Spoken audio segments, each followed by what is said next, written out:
Welcome to our refugee camp in Libya, fleeing for more. Sit down, relax, and listen to our story. There should be more info on refugee camps on a paper right next to you. Our Taz's story. It all begins in August 2009 in Libya with protesters against the rule of Muammar Gaddafi, who had ruled Libya for over 40 years.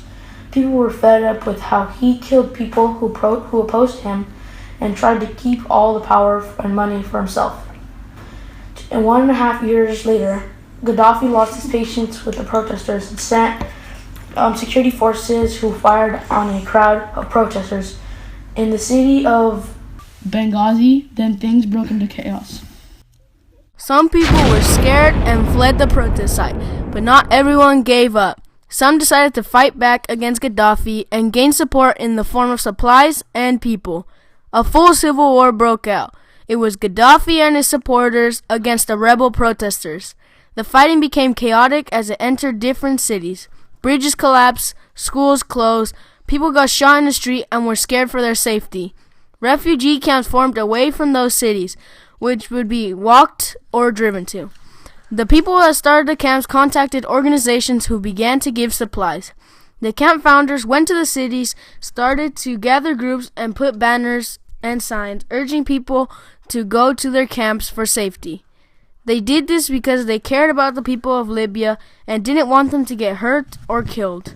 There was one camp that was right by the Mediterranean coastline, in between the cities of Sirte and Ras Larnouf. There are many different details to say about our refugee camp.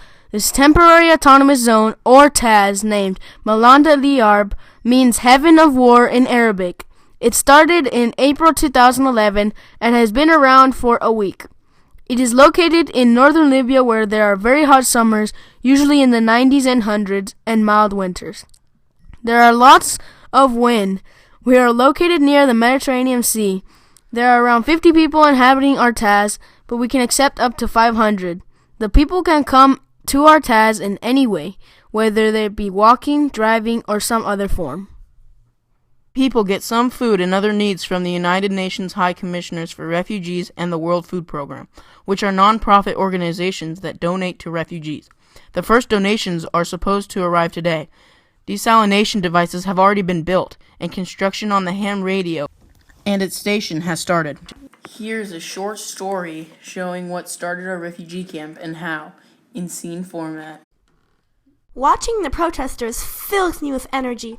I almost want to join them and express myself, but taking care of Poppy and maintaining her safety is my first priority. Big guys! I heard Poppy shout in her high-pitched voice. Looking out the window, I could see big, armed men come out onto the protest scene. This could turn bad, but I'm sure they're just trying to peacefully resolve things, I was thinking to myself. But it turns out that I was very wrong. Right when my ears heard the first gunshot, my immediate response was to hide under the nearest table and hold Poppy extra close. My little sister was whimpering, and I quietly reassured her. It's okay. We're not in any danger. She began to calm down, but her little heart was still beating extra quickly.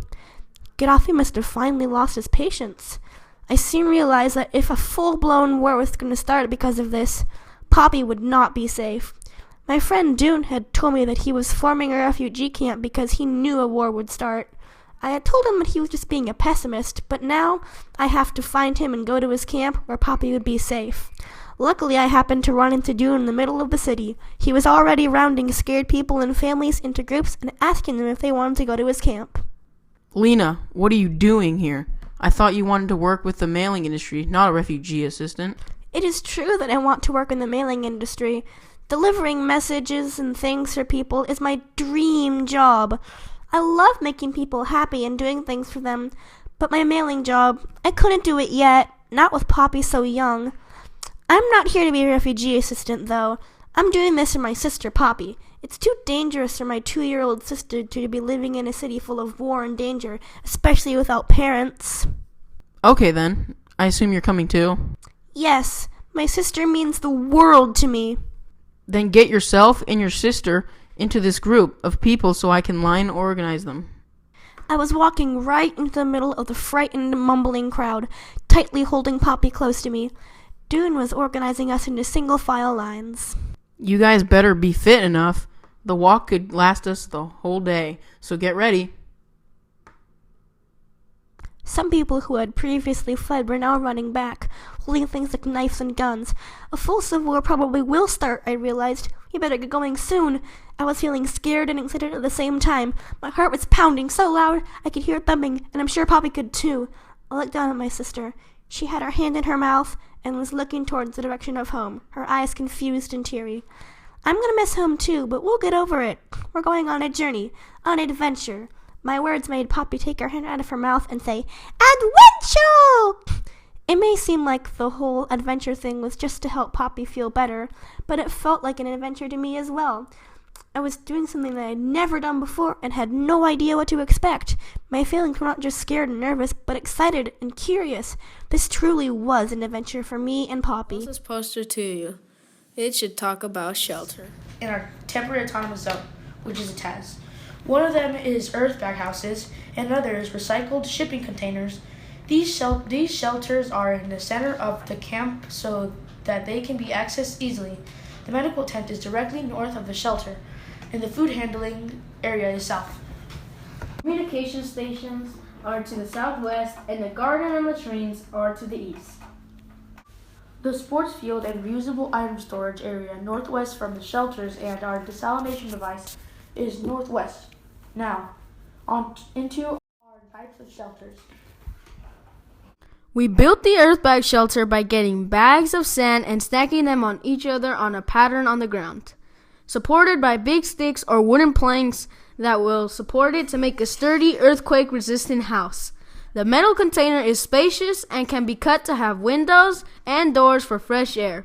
The earth bag shelter is good to keep the cold out at night and keep it in during the day, which is a form of providing temperature regulation for our people. Let's talk more about ways to do that next. In our refugee camp, we are using different ways to heat our necessities like food and water, as well as our own human bodies. We have fire pits near the shelter area to warm ourselves during the cold night. We all have extra layers of clothing since the temperature drops to about 25 degrees during the night. That's really absolutely scorching in the day. When it does, we can sit under the shade, under trees, or go swimming in the ocean. We use small tin cans as a stove to cook our food and boil water outside. That's just our secondary stove. Our primary stove is a bigger stove that we have made out of tin, just like the secondary. It's called the plumber stove. This is essential to cooking our food, which we will now talk about how we get. The next poster featuring food. We have multiple ways to meet the food needs of our refugee camp on the northern Libya coastline. The first of them is to get donations of non-perishable food from the World Food Program, a very kind organization that donates to refugees like us. Another thing that our TAS does to get food is to grow a garden. The World Food Program supplies our seeds. We live in a sunny and warm climate, so we just need to give our plants water, for which we use desalinated seawater from the Mediterranean Sea. Speaking of the Mediterranean Sea, our third way of getting food is by fishing. The fisher people that have brought their rods from home are lucky enough to have a TAS near the Mediterranean Sea. They can cook their fish with tin ovens, and fishing can also be a time-passing activity for our children. The fourth and extra way of getting food is to pick dates from a date palms on the side of our refugee camp facing away from the ocean. For distribution, our gardens distribute the food evenly. We pick it up at the food tin.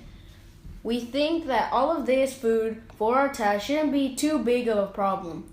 But after we eat our food, we need a way to manage our waste. We will now get into that. The next poster, which is about waste management. Our refugees have one way of getting rid of trash and two ways of getting rid of human waste.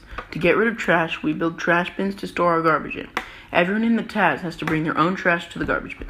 We will put the bins in a truck that 3 people who are assigned this job brought to our camp and drive that truck to the garbage disposal. For human waste, we dig latrines and salad trench latrines. The latrines are far away from shelters because of the fumes of the methane gas, as well as possible risk of diseases. They are also away from our food area. Something else we do is use our composting toilets, which recycle human waste. The waste goes into the toilets and evaporates into the atmosphere. We use our waste in fertilizer in the garden. Those who work in the gardens wear gloves to maintain health, which is important as waste management. Let's talk about that. When it comes to keeping people healthy in our refugee camp community, we have different options. To start, we try to give ourselves enough of our basic needs such as food, water, and sleep. But we need more than that. To store and organize potential supplies, we have used a metal shipping container as a reusable item storage, where we put things like broken tarps and plastic bags. These reusable items can be useful for makeshift medical items like bandages and tourniquets. We also have contacted the United Nations High Commissioner for Refugees, and they deliver medical supplies and volunteer doctors and nurses. Those very kind doctors and nurses put these supplies in the medical tent, which is between our shelters and the reusable item storage. Some of our medicines we use are natural remedies such as ginger, plantain leaves, and salt. Ground to take care of that, both of which are fun as well as healthy. Another way we stay fit is to run, as there is lots of space to do so. Luckily, there aren't many huge threats near our towns except for people fighting in the war.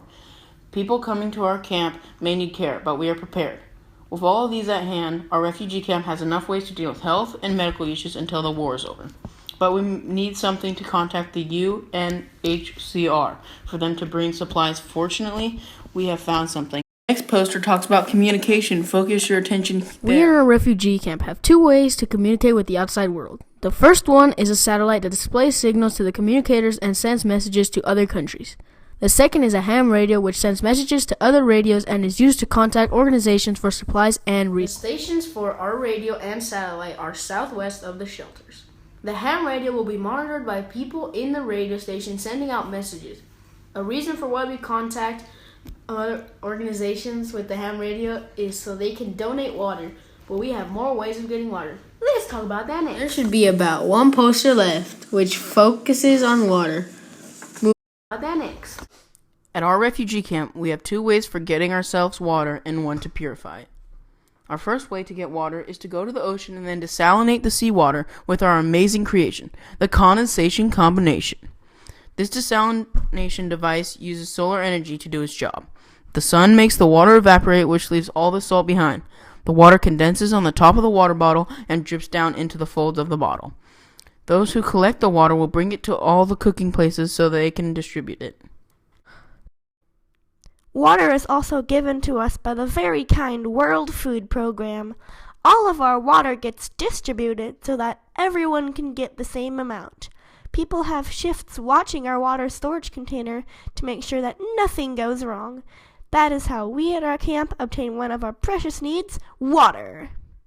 Now time for the main attraction, the condensation combination itself. Walk forwards out of the poster area and turn left. You should see it there. The papers you will see are about how to use it as well as the science of how it